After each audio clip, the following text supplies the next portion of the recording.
करता है कि हे मधुसूदन, मुझे दोनों सेनाओं के बीच में ले चलिए, जिससे कि हम देख सकें कि हमें किन किन योद्धाओं से युद्ध करना है। तो सारथी का कर्तव्य है कि जो रथी कहता है उसका बात को मानना है। बोले ठीक है, चलो ले चलते हैं। दोनों सेनाओं के मध्य में जाकर के खड़ा कर देते हैं। कहते हैं कि अर्जुन, तुम देख लो तुम्हें किन किन योद्धाओं से युद्ध करना है। अर्जुन सामने पितामह को देखता है, गुरु द्रोण को देखता है, कुल गुरु कृपाचार्य को देखता है, ताऊ को देखता है, अपने भाइयों को देखता है, अपने सालक को देखता है, अपने ससुर को देखता है। दुर्योधन का ससुर तो ससुर को देखता है, अपने मामा शल्य मामा को देखता है। अब उसको लगता है कि क्या हमें इन लोगों से युद्ध करना पड़ेगा, जिनके गोद में मैंने पला बढ़ा है, खेला है, उनसे हम युद्ध करेंगे, उनके विरुद्ध हम बाण चलाएंगे। जिस गुरु ने हमें धनुर्विद्या की शिक्षा दी है उन्हीं पर हम अपना बाण तान दें या नहीं होगा। वह शिथिल हो जाता है और केशव से कहता है, केशव मैं यह युद्ध नहीं करूँगा। हार किसकी होगी, जीत किसकी होगी, यह कहना मुश्किल है। लेकिन अगर हम जीत भी गए तो हमें ऐसा प्रतीत होगा कि जो हमें राज्य मिलेगा वह कौन से लखपत राज्य है। तो वैसे राज्य को हम लेकर के क्या करेंगे। इससे तो ज़्यादा अच्छा है कि हम अपने जीवन निर्वाह करने के लिए भीख मांग कर खा लें, वो कहीं ज़्यादा अच्छा है। लेकिन अर्जुन यहाँ भूल गया कि अर्जुन एक क्षत्रिय है और क्षत्रिय का पहला कर्तव्य है, क्षत्रिय का अगर हम विश्लेषण कर दें, क्षत्रिय माने क्षति को पूर्ति करने वाला, क्षति को पूर्ति करने वाला, दैट इज कॉल्ड क्षत्रिय। तो यहाँ पर मैंने क्या चीज का पूर्ति कर, धर्म का जो ह्रास हो रहा था इसको पूर्ति करना था, और पूर्ति करना सिर्फ क्षत्रिय का काम है। भगवान ने पहले भी बोले हैं कि हमने 4 वर्णों को बनाया है, ब्राह्मण क्षत्रिय वैश्य शूद्र, इसलिए कि समाज के सुचारू रूप से चलाने के लिए 4 वर्णों का होना आवश्यक था। ब्राह्मण है कि समाज में ज्ञान देंगे, क्षत्रिय है कि जहाँ धर्म की या जहाँ कहीं अधर्म हो रहा है उसके विरुद्ध खड़ा होना। और भी जो 2 वर्ण बचे हैं उसमें है कि ये समाज के व्यवसाय को चलाने के लिए आवश्यक है। तो अर्जुन भूल गया था इस बात को और वह गांडीव रख देता है, अब भगवान के शरण में आ जाता है। और जो भगवान के शरण में आ जाता है भगवान उसे पार ही देते हैं। कहता है ये सब हमसे नहीं होगा, हम यहाँ 2 राहे पर खड़े हैं, आप बताइए हमें क्या करना है, हमारे लिए जो कल्याणकारी हो वो हमें आप बताइए। आपको हम गुरु मानते हैं, आप हमारी गुरु हैं और जैसा आप कहेंगे वैसा करेंगे। अब भगवान कृष्ण गुरु की भूमिका में आ जाते हैं। अब भगवान श्री कृष्ण यहाँ सिर्फ कह रहे हैं कि जिसके लिए तुम शोक कर रहे हो पहले उसको जानो क्या है। यह शरीर है, शरीर क्षणभंगुर है, नाशवान है। आज न कल न परसों, 10 साल के बाद, 20 साल के बाद, 50 साल के बाद इसका क्षति होना ही है। और आत्मा है, अदृश्य है, इसे तो कोई मार ही नहीं सकता। जब कोई देख ही नहीं सकता है तो मारने का सवाल ही कहाँ होता है। यही तो भगवान बता रहे हैं। यही कहते हैं कि 21वां श्लोक में कहते हैं, वेदा विनाशनं नित्यं या एन मध्यम व्ययम्। कहता है कि अर्जुन जो जानता है, वेदा विनाशनं, जो जानता है कि यह अविनाशी है, इसे कोई नहीं मार सकता है, या एनम मध्यम, यह जो आत्मा है, यह जो एनम आत्मा, यह जो आत्मा है यह अजन्मा है, यह जन्म लेता ही नहीं है। और जो जन्म लेता ही नहीं है वह मरेगा कैसे। मरना तो उसका निश्चित है कि जो जन्म लेता है। अब कहते हैं कि कथम सा पुरुषा पार्थ, हे पार्थ, कैसे इसको कोई मार सकता है या मरवा सकता है? किसको? आत्मा को। जब यह अजन्मा है, यह शाश्वत है, यह किसी भी चीज से मारा नहीं जा सकता है, तो कोई कहे कि हम इसको मार दिए हैं, यह अज्ञानी लोग कहते हैं। तुम कहो कि हम मार देंगे भीष्म पितामह को, भीष्म पितामह के शरीर का क्षति होगा, इनकी आत्मा पहले भी थी, अभी भी है और बाद में भी रहेगा। यह सनातन युग से चला रहा है।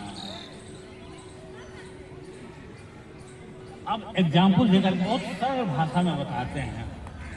वाशांसि जीर्णानि यथा विहाय नवानि ध्यानि नरोपराणि तथा शरीराणि विहाय जीर्णा नन्यानि संयाति नवानि देहि। देहि कहते हैं कि जो देह के अंदर में रहने वाला है, जैसे कि गृह है, गृह मैंने घर हुआ, गृहिणी कहता है कि जो घर की जो महिला है उसको गृहिणी कहते हैं। उसी देही जो देह में निवास करता है, कौन? आत्मा। वासांसि जीर्णानि यथा विहाय, वासांसि कहते हैं वस्त्र। वासांसि मतलब वस्त्र, यथा जैसे, विहाय मैंने त्यागना। कहता है कि हे अर्जुन, हे पार्थ, जैसे पुराने वस्त्र को लोग त्याग कर नए वस्त्र धारण करते हैं, नवानि गृह्णाति नरोपराणि, नए वस्त्र धारण करते हैं, ठीक उसी प्रकार तथा शरीराणि विहाय जीर्णा, जब शरीर जीर्ण हो जाता है, जब पुराना हो जाता है, तो आत्मा इस शरीर को त्याग देता है और नन्यान संयाति नवानि देहि, और फिर नए शरीर में प्रवेश कर जाता है। बहुत ही सरल भाषा में समझा रहे हैं कि कोई भी समझ जाता है कि भाई पुराना हो जाता है, कर देता है और फिर नए वस्त्र धारण कर देता है। और उससे भी और सरल कर रहा है, नैनं छिदन्ति शास्त्राणि नैनं दहति पावकः। नैनं आँख नहीं समझिए, ना ऐनम, ना मैंने कभी नहीं, ऐनम मैंने आत्मा। नैनं छिदन्ति, छिदन्ति का भेद करना, छेदना, काटना, उसको बर्बाद करना, यही। नैनं छिदन्ति शास्त्राणि नैनं दहति पावकः न चैन क्लेदयं चापो न शोषयति मारुतः। हे अर्जुन, इस आत्मा को कोई भी शस्त्र भेद नहीं सकता है, काट नहीं सकता है, छेद कर नहीं कर सकता। नैनं दहति पावकः, पावकः में आग सबको जानता है कि नहीं, इस आत्मा को आग नहीं जला सकती है। न चैनं क्लेदयं तापो, क्लेद में होता है कि भिगा देना, गला देना। तापो का मतलब है कि पानी। न चैनं क्लेदयं तापो न शोष्यति मारुतः। हे अर्जुन, इस आत्मा को कोई भी शास्त्र वेद नहीं सकता है, नहीं काट सकता है, उसका छिन्न भिन्न नहीं कर सकता है। और न आग में इतना सामर्थ्य है कि इस आत्मा को जला दे। न पानी जला सकता है, न वायु सुखा सकता है। तो फिर शोक किस बात का, शोक किस बात का। अब 24वां श्लोक में भगवान कहते हैं, सिर्फ आत्मा के बारे में बता रहे हैं। अच्छेद्योयम जाह्योयम अक्लेद्यो सोस्य एव च नित्य सर्वगत स्थानो अचलोयम सनातन। यह आत्मा जो है, अभी पहले कह चुके हैं कि यह आत्मा जो है अच्छे जो यम, इसको कोई काट नहीं सकता है। अच्छो यम, यम इसे कोई भेद नहीं सकता है, छिद्र नहीं कर सकता है, काट नहीं सकता है। अक्लोज्य सोस्य एव च, न कोई ना इसे वायु सुखा सकता है। यह क्या है? नित्य नहीं है, बाइक से हाथ बोल रहा है। नित्य मैंने शाश्वत, नित्य में रोज नहीं, नित्य यह शाश्वत है, यह अजन्मा है, यह अदृश्य है। इसे कोई भी न जला सकता है, न काट सकता है, न इसका बर्बाद करता और न सोच के मारता और न इसे वायु ही सुखा सकता है। 25वां श्लोक में कहते हैं अव्यक्तोऽयं चिन्त्योऽयम् अविकार्योऽयं मुच्यते तस्मादेवं विदित्वैनं नाम शोचितुमर्हसि। यह अव्यक्ता है। अव्यक्ता है कि मतलब है कि इस जन्म में तो हम देख रहे हैं व्यक्त, जिसको हम व्यक्त कर सकते हैं। एक है व्यक्ता, अव्यक्ता और व्यक्ता। अव्यक्ता कहते हैं जिसको हमने देखा ही नहीं है, जिसके बारे में हम जानते ही नहीं हैं। इस जीवन में आज हम प्रसाद दिए हैं, आज हम लेकिन इसके पहले हम कितना बार हम जन्म ले चुके हैं, कितना बार जन्म ले चुके हैं, कितने बार हम मर चुके हैं, उसके बारे में तो नहीं जानते हैं और इसके बाद भी हम नहीं जानेंगे। तो फिर इसमें शो करना क्या? अब कहता है अथ चैनं नित्य जातं नित्यं वा मन्यसे मृतं तथापि त्वं महाबाहो नैनं शोचितुमर्हसि। मैंने बेकार का शोक करते हो। अथ चैनं नित्य जातं, ये तो हमेशा आते और जाते रहता है। जो जैसे सवेरे का सूरज है, सूरज जब उगता है यह एक प्राकृतिक घटना है, प्राकृतिक नियम है। जब सूरज उगता है तो कोई तो खुशी मनाता नहीं है, और जब ढल जाता है, सूर्यास्त हो जाता है तो कोई गम नहीं मनाता है। क्यों नहीं मनाता है? इसलिए वह जानता है कि तो फिर कल सूर्योदय होगा और फिर कल सूर्यास्त होगा। तो ये निश्चित है, ये अकाट्य है, ये अपरिहार्य है। अपरिहार्य कहते हैं कि जिसको टारा नहीं जा सकता है। कोई लोग अपनी किस्म वगैरह लिखते हैं कि अपरिहार कारणों से ये वैसा कार्य जिसको हम टाल नहीं सकते हैं, इस कारण हम आप ऑफिस नहीं आ पाएंगे। यही कहते हैं कि यह अपरिहार्य है, इसको कोई नहीं टाल सकता है। यह जन्मों जन्मों से चला आ रहा है और यह होता रहेगा। जातस्य हि ध्रुवो मृत्युर्ध्रुवं जन्ममृतस्य तस्माद् परिहार्थे न त्वं शोचितुमर्हसि। कहता है कि हे अर्जुन, यह निरंतर लगातार ही होता आया है, होता रहेगा, जन्म लेगा मरेगा, जन्म लेगा मरेगा। इसलिए तुम्हें इस संबंध में, इस बारे में चिंता करने की कोई नहीं चिंता करना चाहिए।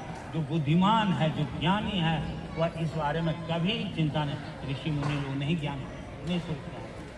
यहीं पर जो महाभारत हुआ था, कितने लोग मरे गए, बेटा गया, उसका लाश बनता है, लेकिन थोड़ा सा सुख होता है, फिर है कि ये तो होना ही, सुख नहीं करता है। और कहता है अव्यक्तादीनि भूतानि व्यक्त मध्यानि भारत। अव्यक्ता अभी बताया, अव्यक्ता। अव्यक्ता मतलब है जो जिसे हमने देखा ही नहीं। अव्यक्ता जिसको हम व्यक्त ही नहीं कर सकते, कोई भी चीज़ को हम कल्पना कैसे कर सकते हैं? ये बहुत शादी से पहले कि हाँ हमारी वाइफ एकदम मेनका मिलेगी, कि तारका मिलेगी, खूब कर रहा था, लेकिन कोई जानता नहीं था, कल्पना करने से क्या होगा। वही कह रहा है कि अव्यक्ता जिसको हम व्यक्त नहीं कर सकते, जो पहले था, जो पहले था कैसा था, क्या था, नहीं कर सकते हैं। लेकिन अभी जो व्यक्त मध्य में अभी जो है हम देख रहे हैं कहीं शादी है, ये फलना है, ये फलना है, लेकिन इसके बाद शादी कहाँ जाएंगे कोई जानता है? कोई नहीं जानता है। तो जब हम जानते ही नहीं हैं इसके बारे में, तो फिर सोच किस बात है? अर्जुन को जो इतना